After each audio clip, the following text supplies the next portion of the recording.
in this country. Allah, by His pre-decree, allowed me to be born in this country. It was a decision that my parents made, that they decided, or my grandparents made when they decided to come to this country after the Second World War. And I have been born and raised in this country. Not a decision that I made. But there was a time in my life that I had to grapple with the fact that I have a heritage, which is, one, a religious heritage. Secondly, it is a cultural heritage that goes back to Pakistan or Kashmir. Thirdly, that I have a separate heritage, which is that there is a version of cultural Islam that is being practiced by my people. And on top of that, I've been raised in this society, went to a school that was predominantly white, what you would call Anglo-Saxon or white, if not Anglo-Saxon, white. And predominantly the school was like that. Maybe I was one of the only Asians in that school in those years. And I was raised in that society, so I had to grapple with all of those conflicts in my mind. Now, either you can turn towards anger and hatred and disillusionment, or we can direct our youth and say, right, the reality is, whether you like it or not, is that you're living in this country. You're living in this country.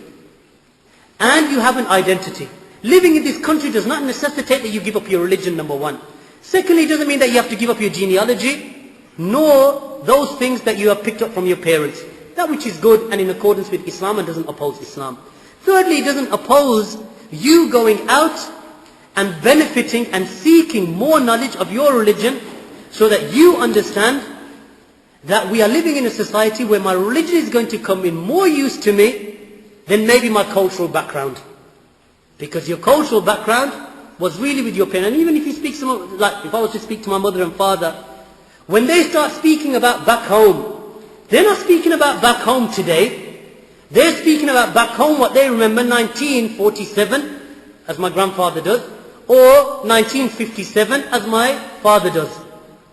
So when they're thinking of, oh, look at that, those open fields and those nice land that we came from. So when they relay to you, this is what they're relaying to us. So there's no harm if a Muslim born in this country grapples those things, but he grapples them not with hatred, not with anger, not with anguish. And likewise, I don't know whether you want to call it the native society or the indigenous society that is living here, they themselves need to realize that these people have some baggage. Don't feel sorry for them. I don't think any of us want any sympathy. But realize that there's some baggage there.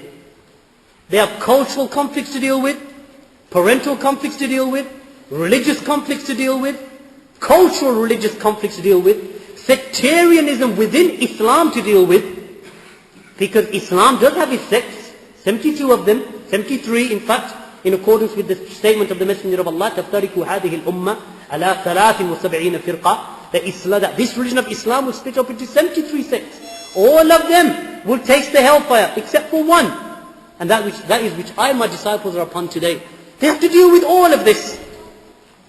So what does that require? That requires community leaders who are educated in Islam. Educated to a worldly degree as well with the society around them. And this is what we are lacking in. Why are the youth out of touch with our elders? Our elders, many of them, not all of them. I'm not going to label all of them, because I believe my father's in touch. Took a long while to explain to him, but he got in touch. It takes time to explain to them. Some of them are in touch.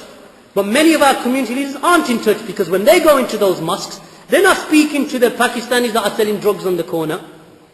They're not speaking to the Pakistani pimps that we have in Bradford, Birmingham, in the inner city ghettos. They're not speaking to those kids from the Somali and Arab and other communities, Bangladeshi community, that are out there on the streets. They're not speaking to them on their level. They need to be spoken to on their level. Because if we don't speak to them with knowledge of the religion of Islam, correct knowledge, then Umar Bakri will speak to them. Abu Hamza will speak to them. Bin Laden will speak to them. They will speak to them if we don't start speaking to them. Let's stop seeking the votes in our communities. Let's stop seeking the position on the masjid committee in our communities. That's not the goal. I'm not saying that everyone does this, don't get me wrong, because there are some good people out there.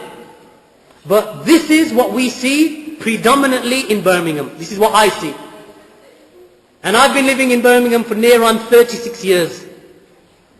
that it's not what the people need, it's not what the people need to be given. I need to protect this seat that I'm sitting upon. So I'll do anything that's going to win that vote, win me my seat, put me into the Daily Jung or the local newspaper. If we truly want to be responsible Muslims in this country, let's start speaking to people. Let's start speaking to our youth. Because let's not make no mistake, the battleground for the Muslim groups in this country is that disaffected youth. That's the battleground. They're the ones who they are trying to win. Whether it be al-muhajirun, extremist, radical group that is on the fringes of Islam, and the likes of those who are the supporters of Al-Qaeda, in ideology, if not in reality. Those who support the likes of Hizb ut-Tahrir, and Jamaat al-Jihad, and Jamaat al-Takfir, and the Algerian groups that are being allowed to thrive in this country, and the likes of Muhammad al-Mas'ari, and the likes of Sa'ad al-Faqihi, who are given asylum in this land. Why was this Jamaican Abdullah Faisal, or Faisal Abdullah, given free rein to give lectures up and down this country, when it was known that he was spreading hatred and poison amongst that disaffected group? Why? Because some of the Asian disaffected youth, and Arab and black, they liked the way that he came across. Jamaican accent, talking about weed, talking about hash, talking about how to get off it, talking about how he understands things that are going. He's the one who got to them, and he poisoned them with their ideology. While some of our Muslim community leaders were worried about what's happening in Palestine and Iraq and Afghanistan. And we were giving our children, our lambs, we were sending our lambs to the slaughter by allowing this individual, while we were trying to win votes in mosques and Labour council meetings and so on. So if we truly want to deal with the issue, let's deal with it on the level.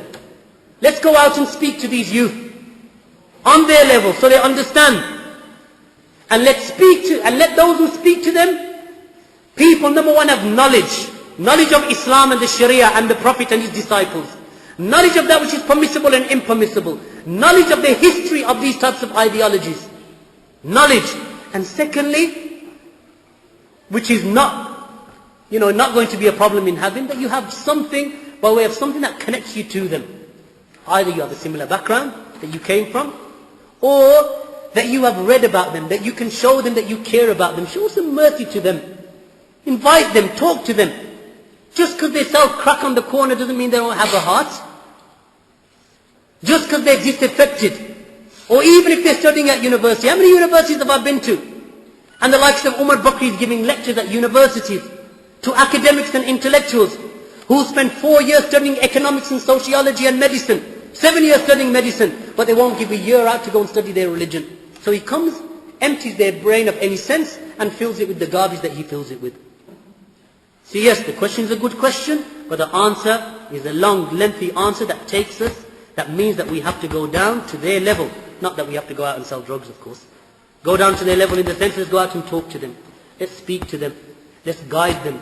Let's care about them. Show some concern to them. Feel for them what you would feel for yourself.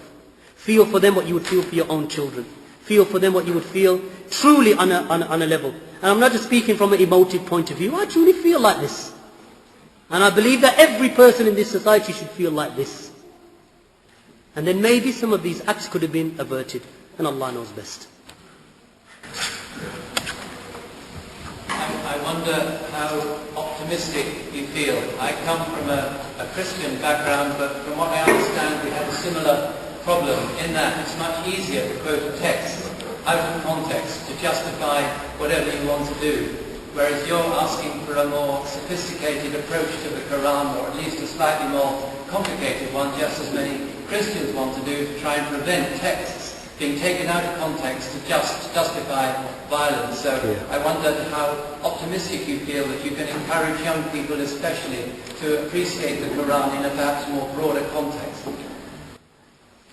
I would say that I believe that if we were given free rein in this country to call the Muslim youth, even the non-Muslim youth, that I believe